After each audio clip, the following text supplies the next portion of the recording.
Bien, mi querido colega, periodista, amigo, periodista especializado en investigación, también Casto Cando, está con nosotros. ¿Cómo estás, Casto? Un fuerte abrazo. ¿Cómo te va? Bienvenido a la entrevista. Gracias, Miguel Ángel, por estar en tu programa. Gracias por la invitación y bueno, aquí estamos. Mira, tú y tu fuente militar han estado, pero de lo más virales durante las últimas horas con esto de algo, además, con la venia de Vladimir Padrino, que permite estar buscando ya refugio a altos oficiales de la Fuerza Armada. ¿Qué detalle de novedad nos tienes con eso? ¿Eso, lo de los oficiales, va solamente por la vía de un amparo bajo el cobijo de Lula da Silva en Brasil o hay más? Bueno, yo creo que es algo que se está produciendo como es natural, ¿no? Por parte de estos generales que en cualquiera que sea, si se produce una negociación, que por lo visto no se va a producir, pero van a quedar por fuera de todas maneras. Entonces todas estas personas, y no solamente militares, también funcionarios, han diseñado o tienen bajo la manga lo que se llama el plan B, que es qué hago si esto cae. Y muchos de estos generales han tomado la decisión. Y quiero decir, Miguel Ángel, que las fuentes son, digamos, familiares de estos generales y de estos oficiales que están tomando la decisión de enviar a sus grupos, digamos, más cercanos, sobre todo familiares, esposa, hijos, a Brasil en anticipación a cualquier tipo de escenario desfavorable. Y obviamente detrás de esto van a ir ellos mismos, los propios militares, lo cual es un indicativo de lo que básicamente está pasando en este momento para la gente que obviamente tiene las posibilidades de salir del país y probablemente vivir durante alguna temporada fuera de Venezuela. Y esto es un fenómeno que está mostrando cómo está impactando, digamos, toda esta campaña todavía sin dispararse un tiro.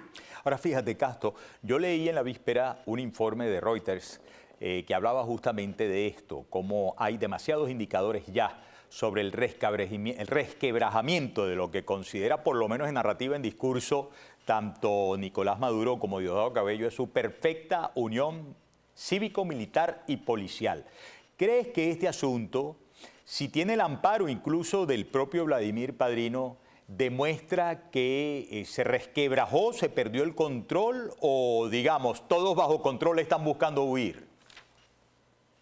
Mira, yo creo que ahora uno de los esfuerzos más notables que está haciendo la dictadura es mantener esa cohesión a través de, por supuesto, la vigilancia, las amenazas. Hemos también recibido información de ciertos oficiales que han recibido amenazas de que tienen que permanecer, de que si se voltean van a ir contra sus familiares, ¿no? Esto es parte de esa táctica típica de los asesores cubanos, ¿no? Que tratan de intimidar para mantener la cohesión interna, porque en el momento en que el régimen pierda control de esa cohesión, todo lo demás se desploma. Es decir, no solamente los elementos del ejército, sino también en otros lugares, ¿no? En la milicia, la Guardia Nacional, etcétera, ¿no? O sea, esto podría provocar una desbandada y ellos han estado tratando de frenar ese potencial, ¿no? Que se ve a medida que se incrementa toda esta presión, está causando, por supuesto, resquebrajamiento. Ahora, esto no quiere decir que las personas que están allí bajo amenaza, pero siguen sosteniendo la dictadura, están dispuestos a morir por la dictadura, ¿no? Porque en Venezuela, y eso lo sabemos, lo sabes tú como venezolano, muchas veces este tema no lo entienden algunos analistas desde afuera que hablan de un escenario de Libia, por ejemplo, un escenario de guerra civil, de caos incontrolable, porque la gente se va a levantar, va a salir a defender al régimen. Bueno, tú y yo sabemos que eso es un escenario absolutamente ficticio. En Venezuela no hay ni fanatismos religiosos como los hay en el Medio Oriente, no hay esa tradición, digamos, de conflicto constante, de que los niños básicamente nacen con un biberón, pero con un fusil a la mano. Eso no existe en Venezuela, excepto en algunos lugares, por supuesto, ¿no? Donde están las bandas criminales.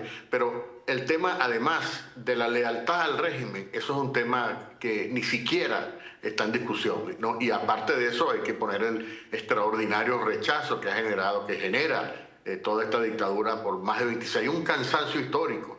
Y esto es una condición de que juega en contra del régimen, ¿no? Ahora, el régimen quiere, naturalmente, necesita lanzar un mensaje. Por ejemplo, este mensaje de Diosdado de la guerra de resistencia prolongada. Bueno, comenzando por la logística, esto es una cosa absolutamente inviable. Es decir, que requerirías de una cantidad importante, por ejemplo, de alimentos, sitios de seguros, elementos defensivos. ¿Cómo se puede defender un grupo, por ejemplo, de rebeldes, vamos a poner ese escenario, que se atrinchera en cualquier lugar de Venezuela? No importa, en la selva, en la montaña, en cualquier lado. ¿Cómo se van a defender, por ejemplo, de ataques aéreos?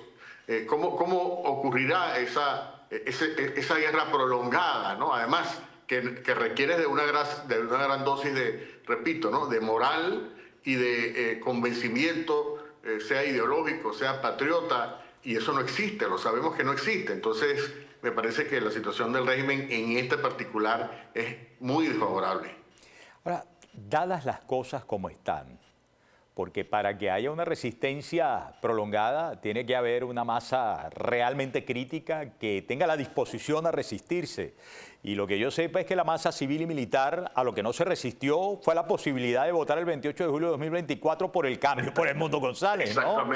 Exactamente. Entonces, dadas las cosas como están y con esta primicia que te otorgan fuentes tan importantes como familiares de militares que están buscando de alta graduación, refugio para ellos en Brasil, etcétera, ¿tú te aventurarías a decir que, sobre todo después del próximo 24, el próximo lunes, podríamos estar muy cerca del momento de la rebelión total cívico-militar en Venezuela, puertas adentro?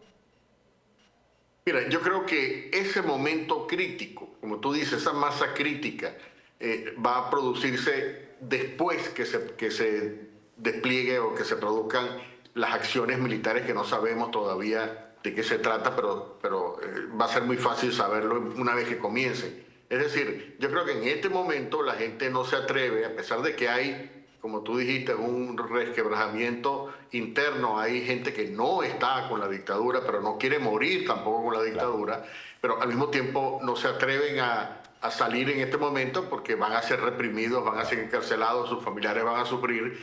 Y lo que sí ocurre, y lo que también ha habido mensajes desde adentro, es nosotros estamos dispuestos después que Estados Unidos inicie las acciones. Es decir, aquí cambia totalmente el escenario en el momento que comiencen, si se producen, por ejemplo, bombardeos a instalaciones militares, que es uno de los escenarios que se ha divulgado recientemente, el ataque, por ejemplo, a lugares o la captura de Nicolás Maduro. En el momento que se interrumpan las comunicaciones, Miguel Ángel, que es básicamente una de las estrategias, cuando Estados Unidos ha comenzado, por ejemplo, en el caso de Irak o otras guerras, el primer paso es el dominio del espacio aéreo y el dominio de las comunicaciones, ¿no? O sea, la interrupción de la capacidad del régimen de coordinar entre ellos, ¿no? Y esto, por supuesto, lo que produce inmediatamente es un silencio sepulcral, por un lado, y nadie sabe qué está pasando, los liderazgos, es posible que ya haya órdenes previas para ese escenario, pero una vez que esto ocurra es el mejor indicativo de que las cosas están avanzando, o sea, que Estados Unidos está entrando, y según algunas fuentes que he estado conversando, en ese momento es que pudiera producirse todo digamos, quiebre, ¿no? Porque es el momento en que estas fuerzas supuestamente deberían actuar, y es el momento en que ya los cubanos o el DIGESIN, cualquiera que sean los organismos represivos que van a estar encima, ya están en alguna situación defensiva. O sea, tienen que comenzar a protegerse ellos mismos. Y aquí es donde pudiera existir precisamente la ruptura, ese escenario que tú planteas de descalabro completo. Y repito, esto es una de las cosas que el régimen mismo está previendo. Por eso es que ellos están armando, y esto es otro rumor también que existe, Diosdado está armando su propio ejército, porque naturalmente ni Maduro ni Diosdado confían en la actual fuerza militar, digamos, la que está bajo el mando de Vladimir Padrino. Quieren tener sus propias fuerzas, pero estas fuerzas no van a ser particularmente numerosas. Uno de los estudios que se publicó hace una semana de cuál podría ser la reacción del régimen establece, por ejemplo, ejércitos de resistencia de quizás 5.000, 7.000 en el mejor de los casos, es decir, fuerzas relativamente muy pequeñas. Y repito, ¿no? Porque esto representa un problema importante de logística. ¿Cómo alimentas, por ejemplo, a 7.000 personas metidos tienes que sacar una cantidad formidable de recursos, ¿no? Necesitas dinero, y cuando ya no tienes capacidad ni de tener acceso a fondos, ni de tener capacidad de buscar alimentos o incluso municiones, tomando en cuenta también que la gente va probablemente a desertar. Es decir, tú tienes una cantidad de escenarios completamente desfavorables en el momento, repito, en que comience la acción militar de Estados Unidos en Venezuela. Tú dices que todo parece indicar que no va a haber negociación. El presidente Trump esta misma mañana deja saber que en las próximas horas o minutos, o sea, en los próximos instantes, se podría producir finalmente ese intercambio con Nicolás Maduro. Dijo a los periodistas, no les voy a decir qué, pero tengo algo muy preciso que decir. Si tú estás viendo muy difícil la negociación, ¿qué crees, qué imaginas podría ser lo muy preciso que tendría Trump para decirle a Maduro? Bueno, es muy... Te lo pregunté sujeto a que sea completamente subjetivo. ¿Qué imaginas? ¿Qué imaginas? Bueno, yo creo que el régimen, o sea, eso lo ha dicho Maduro durante mucho tiempo, siempre quiere proponer, quiere decir, mira, quiero hacer algo para que no lleguemos a la confrontación, ¿no? Y es posible que se trate de una propuesta probablemente de irse del país, ¿no? Yo creo que pudiera ir en esa dirección porque si piensa que es algo muy preciso, entonces una negativa no meritaría una respuesta de ese tipo. Es decir, para decir que ya el régimen no aceptó las condiciones, todavía no se ha cumplido el ultimátum, es decir, todavía pudieran ocurrir algún tipo de pronunciamiento de la dictadura de aquí al lunes, todavía queda un espacio. Claro. Ahora, si Trump quiere decir algo concreto es porque posiblemente se trate de una oferta concreta, específica, para terminar el conflicto, ¿no? Muy bien. Y decir, bueno, mira, vamos a abrirle la puerta a Maduro, Maduro decidió hacer esto. El problema, desde luego, y esto es un tema que también ha sido discutido aquí en Washington sobre todo, es Maduro es una parte de la estructura criminal, pero no lo es todo. ¿Qué va a pasar con lo otro que se queda? Como hemos escuchado ayer, anoche, la propia vicepresidenta del régimen, Delcy Rodríguez, se despachó con un discurso bastante agresivo, como dicen, básicamente diciendo, nosotros no nos vamos a arrodillar, o no vamos a ceder. Lo mismo hizo Diosdado 1 o 2 días antes. De modo que, pero Maduro es otra historia, ¿no? Maduro además tiene la presión de Cilia, que históricamente Cilia siempre ha querido salirse de ese paquete, ¿no? No es la primera vez que se ha presentado estas opciones. Obviamente también tiene la presión de los aliados, sobre todo de Cuba, que pudieran actuar allí como un impedimento, pero al mismo tiempo, y esto me lo han dicho algunos especialistas cubanos aquí en Miami, los cubanos pueden decir, bueno, Maduro, vete, ¿no? Y entonces resolver el problema o intentar resolver el problema con la salida de Maduro, pero se queda el resto, ¿no? Claro, de modo que pudiera ser un tipo de solución dual que yo dudo que Estados Unidos termine aceptando. Claro. Vamos a hacer una pequeña pausa, Castro, te agradezco, pero no me lo quites así de sopetón, no es que yo estoy hablando con Castro. Gracias, muy amable. Pero qué cosa, estos muchachos tienen los dedos nerviosos. Es viernes, Castro. Es viernes, es viernes. Está que agarra una birra, no sé.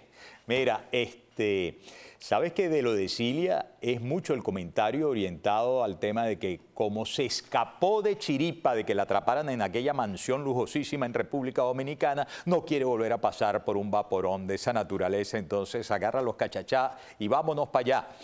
Al regreso tenemos más temas sobre los cuales conversar. Hay una propuesta del presidente de Colombia, Gustavo Petro, que por descabellada que sea, hay que recordar que es el jefe directo de una canciller que ayer sapeó en un asunto que puede ser calificado de suma cobardía a Nicolás Maduro, pidiendo, como la canción de Maelo, ¿recuerda?